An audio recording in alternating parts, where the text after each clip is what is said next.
I was asked to clean out my father's house after he had passed away. He was a huge gaming nerd. He even camped out for the release of the NES when he was about my age, 19. He had all of them: Atari 2600, Atari Flashback, Magnavox, Odyssey 2000, 5000, NES, SNES, N64, NGC, Wii, Game Boy Color, Game Boy Advance, DS, DS Lite, DSi, 3DS, Xbox 360, PlayStation 1 to 3, PSP, and even the PS Vita. He might have even had the Wii U, if he was alive long enough for the release. I was in my father's house, alone, cleaning out the basement. I grabbed one of the last cardboard boxes down there, and I noticed how light it was. Wondering why it was so light, I peeked inside to find that one old NES game cartridge. It did not have a game label on it. It only had MaRIo, written crudely by my father with a permanent marker. I became curious. Why was this game all by itself in a box? Why was the label torn off? Why was it written on? And why was MaRIo spelled so crudely? Since my father handed me down all of his games and consoles, which included his NES, I decided to take it home and figure it out for myself. I got home and set up the NES. I immediately popped the game and started it up. Things already seemed a little off. The game had no startup screen. It simply just placed me at the start of the level of what appeared to be the classic game that we all know and love, Super Mario Bros. Well, the game is old, I thought to myself. Maybe it's just a little glitchy, and that's why it skipped the startup screen. Dad did buy this at midnight release after all, so I continued. As I expected, the game was rather glitchy. Sometimes when grabbing a fire flower, it would make Mario small, and stars only worked 75% of the time. As well, Toad never said the message he had for you at the end of every castle. You know, "Thank you, Mario, but our princess is in another castle." He never said anything. That was until World 7's castle. One step closer to being one of us. This message made me chuckle a little. I assume my father had hacked the game for laughs, and that is why it was so glitchy before. Things got weird after that. In World 8 Level 1, the sky was a dark red, and the music was a little slower than usual. The whole level was nothing but 5 minutes of walking. No enemies, no obstacles, just the ground. Reaching the end of the level, I grabbed the flag. The ending fanfare did not play, and the fireworks sounded more like gunshots than 8-bit explosions. Okay, that was strange, I thought to myself. What was the point in that? Oh well, on to the next level. World 8 Level 2 was even stranger. The sky was an even darker red, and the music played even slower. This time, there were enemies. I was approached by a Koopa Trooper, and for points I jumped on him. The delightful little noise that plays when you jump on an enemy did not play this time. Instead, there was a squish. accompanied with the crackling of bones and a slight groan. This was weird and sadistic. It did not seem like something my father would do. In fact, he in no way condoned anything scary in the house as I was growing up.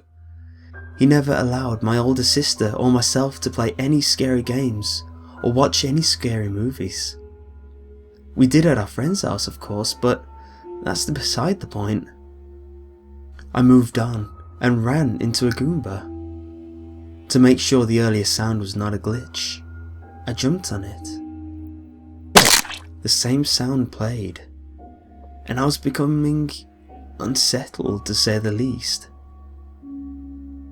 When I reached the end of the level, the same thing happened as it had at the end of the previous level. I noticed something even more weird. The spot on the screen that showed what level you were on did not display World 8 Level 3. Instead, it showed World, followed by the symbol on the flag at the end of every level that looked like a skull. I know it's not actually a skull, but it does look like one. The third level of the world skull was even stranger. The sky was a dark red, much darker than before, and the music didn't even play. The enemies that I came to were already dead. Their bodies appeared twisted and mangled, like someone had beaten them to death. I reached the end. There was no flag or anything like that. It just had "Welcome, MaRIo" painted on the front of it, which I assumed to be blood. Reluctantly, I entered.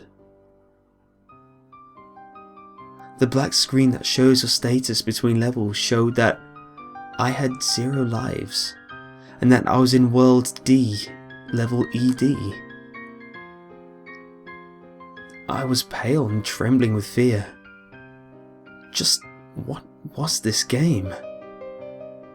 The castle was like the first level of the world skull. There were no obstacles, enemies, or slow music. I walked straight for what seemed like at least 15 minutes.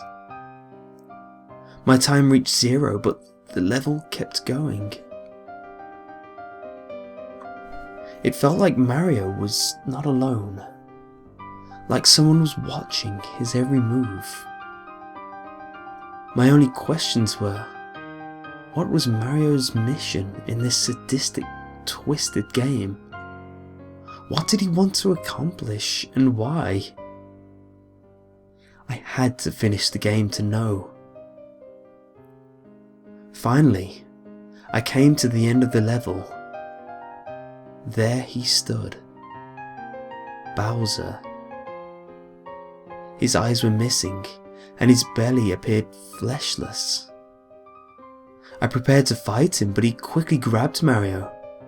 He began to laugh evilly, realistically. Sounds that cannot be made on an 8-bit console. It became clear to me this was not a hack.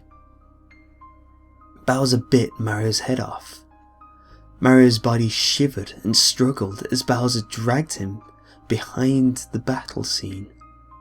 You know, where Princess Peach was supposed to be. I was expecting to see just Princess Peach. Oh, but who am I kidding?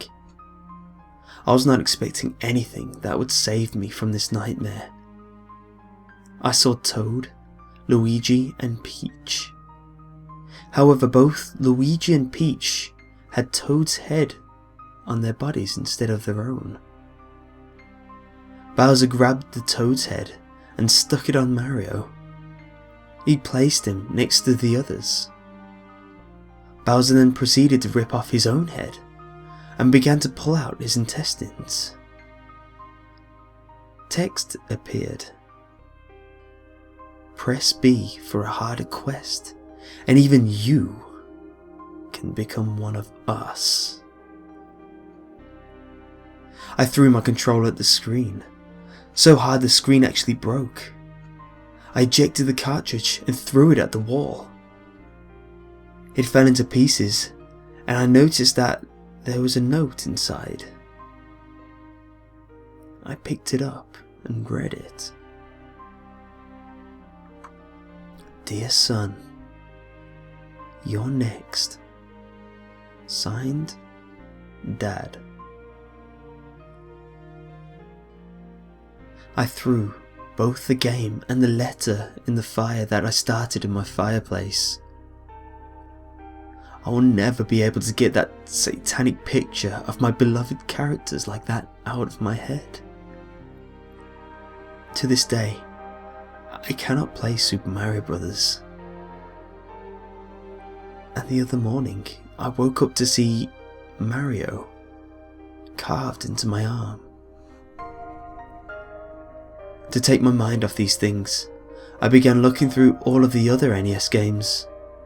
On top of the stack was Super Mario Bros. 2. However, the label was different. It spelled Super Mario Bros. 2 with the R and the I capitalized. The picture of Mario delightfully carrying the turnip was instead a picture of Mario with an angry toad head carrying Birdo's decapitated head instead of a turnip. After that, I decided to never play a Mario game ever again. Whatever was on this game could only be worse. Thank you for listening. I wanted somebody to know about this before something happened to me.